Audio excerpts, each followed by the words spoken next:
Hier, les ministres des Finances européens ont pris une décision désastreuse, antidémocratique et antisociale.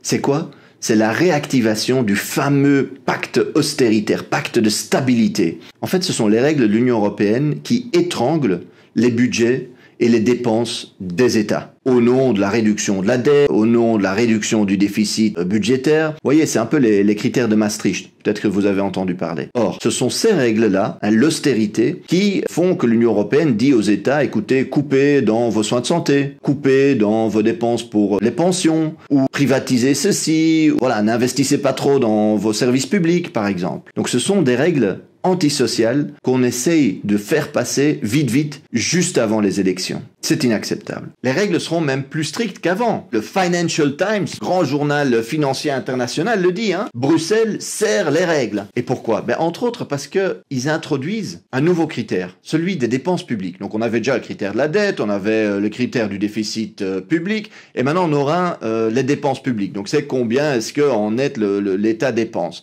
Et ça va être utilisé aussi pour attaquer nos salaires.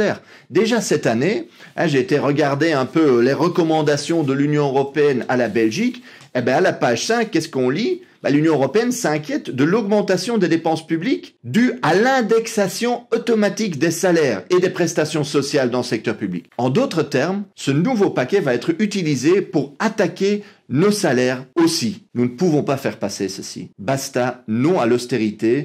Les syndicats européens se sont mobilisés déjà en décembre. On va continuer cette mobilisation. Il faut enterrer cette austérité. La présidence belge de l'Union européenne doit être l'occasion de le faire. Non à l'austérité.